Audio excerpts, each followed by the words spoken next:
अगले दिन फिर राजा भोज जैसे ही राज सिंहासन पर बैठने के लिए आगे बढ़े, तब बीसवीं पुतली ज्ञानवती सामने आई और उसने राजा विक्रमादित्य तथा ज्ञानियों की कद्र से संबंधित एक कहानी राजा भोज को सुनाई।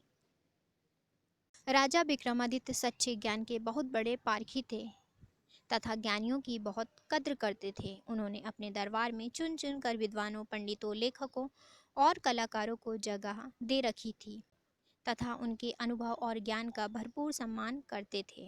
एक दिन वे जंगल में किसी कारण विचरण कर रहे थे तो उनके कानों में दो आदमियों की बातचीत का कुछ अंश पड़ा। उनकी समझ में आ गया कि उनमें से एक ज्योतिषी है और उन्होंने चंदन का टीका लगाया और अंतर्ध्यान हो गए।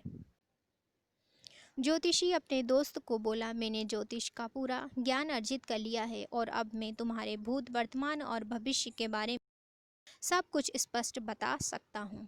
दूसरा उसकी बातों में कोई रुचि न लेता हुआ बोला, तुम मेरे भूत और वर्तमान से पूरी तरह परिचित हो, इसलिए सब कुछ बता सकते हो और अपने भविष्य के बारे में जानने की मेरी कोई इच्छा नहीं है। अच्छा होता तुम अपना ज्ञान अपने तक ही सीमित रखते। मगर ज्योतिषी रुकने वाला नहीं था। वह बोला, इन बिखरी हुई हड्डियों को देख रहे हो? मैं इन हड्डियों को देखते हुए बता सकता हूँ कि ये हड्डियाँ किस जानवर की हैं और जानवर के साथ क्या क्या बीत। लेकिन उसके दोस्त ने फिर भी उसकी बातों में अपनी रुचि नहीं जताई। तभी ज्योतिषी की नज़र जमीन पर पड़ी पद चिन्हों पर गई। उसने कहा, ये पद चिन्ह किसी राजा के हैं और सत्यता की जांच तुम खुद कर सकते हो। ज्योतिष के अनुसार राजा के पांवों में ही प्राकृतिक रूप से कमल का चिन्ह होता है, जो यहाँ स्पष्ट नजर आ रहा है। उसके दोस्त ने सोचा कि सत्यता की जांच कर ही ली जाए, अन्यथा यह ज्योतिषी बोलता ही रहेगा। पद चिन्हों का अनुसरण करते करते वे जंगल में अंदर आते गए। जहाँ पद चिन्ह समाप्त होते थे वहां कुल्हाड़ी लिए एक लकड़हारा खड़ा था और कुल्हाड़ी से एक पेड़ को काट रहा था। ज्योतिषी ने उसे अपने पांव दिखाने के लिए कहा। लकड़हारे ने अपने पांव दिखाए तो उसका दिमाग चकरा गया। लकड़हारे के पांव पर प्राकृतिक रूप से कमल के चिन्ह थे। ज्योतिषी ने जब उससे उसका असली परिचय पूछा तो वह लकड़हारा बोला कि उसका जन्म ही एक लकड़हारे के घर हुआ है और वह कई पीढ़ी से यही काम कर रहा है। ज्योतिषी सोच रहा था कि वह राजकुल का है तथा किसी परिस्थितिवश लकड़हारे का काम कर रहा है। अब उसका यकीन अपने ज्योतिष ज्ञान से उठने लगा। उसका दोस्त उसका उपहास करने लगा तो वह चिढ़कर बोला, चलो चलकर राजा विक्रमादित्य के पांव देखते हैं।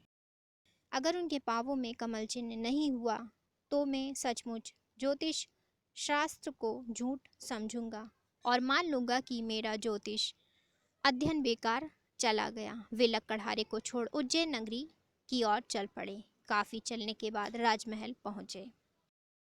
राजमहल पहुंचकर उन्होंने विक्रमादित्य से मिलने की इच्छा जताई। जब विक्रम सामने आए तो उन्होंने उनसे अपना पैर दिखाने की प्रार्थना की। विक्रम का पैर देखकर ज्योतिषी सन रह गया। उनके पांव भी साधारण मनुष्य के पांव जैसे थे। उन पर वैसी ही आड़ी तिरछी रेखाएं थीं। कोई कमल चिन्ह नहीं था। ज्योतिषी को अपने ज्योतिष ज्ञान पर नहीं बल्कि पूरे ज्योतिष शास्त्र पर संदेह होने लगा। वह राजा से बोला, ज्योतिष शास्त्र कहता है कि कमल चिन्ह उनके पांवों में मौजूद हो वह व्यक्ति राजा होगा ही, मगर यह सरासर असत्य है।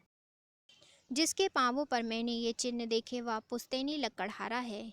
दूर दूर तक उसका संबंध किसी राजघराने से नहीं है। पेट भरने के लिए जी तोड़ मेहनत करता है और हर सुख सुविधा से वंचित है। दूसरी ओर आप जैसा चक्रवर्ती सम्राट है जिसके भाग्य में भोग करने वाली हर चीज़ है, जिसकी कीर्ति दूर दूर तक फैली हुई है। आपको राजाओं का राजा कहा जाता है, मगर आपके पांवों में कोई ऐसा चिन्ह मौजूद नहीं है। राजा को हंसी आ गई और उन्होंने पूछा, क्या आपका विश्वास अपने ज्ञान तथा विद्या पर से उठ गया? ज्योतिषी ने जवाब दिया, बिल्कुल, मुझे अब रत्ती भर भी विश्वास नहीं रहा। उसने राजा से विनम्रता पूर्वक विदा लेते हुए अपने मित्र से चलने का इशारा किया। जब वह चलने को हुआ तो राजा ने उसे रुकने को कहा। दो आदमियों की बातचीत का कुछ अंश पड़ा। उनकी समझ में आ गया कि दोनों ठिठक कर रुक गए। विक्रम ने एक चाकू मंगवाया और पैरों के तलवों को खुरचने लगे। खुरचने पर तलवों की चमड़ी उतर गई और अंदर से कमल के चिन्ह स्पष्ट हो गए। ज्योतिषी को हतप्रभ देख विक्रम ने कहा, हे ज्योतिषी महाराज, आपके ज्ञान में कोई कमी नहीं है, लेकिन आपका ज्ञान तब तक अधूरा रहेगा जब तक आप अपने ज्ञान की डींगे हाँकेंगे और जब तक अपनी जांच करते रहेंगे। मैंने आपकी बातें सुन ली थी और मैं ही जंगल में लकड़हारे के वेश में आपको मिला था। मैंने आपकी विद्वता की जांच के लिए अपने पांवों पर खाल चढ़ा ली थी ताकि कमल की आकृति ढक जाए। आपने तब कमल की आकृति नहीं देखी तो आपका विश्वास ही अपनी विद्या से उठ गया। यह अच्छी बात नहीं। इतनी कहानी सुनाने के बाद पुतली गायब हो गई और आज फिर राजा भोज राज सिंहासन पर नहीं बैठ पाए।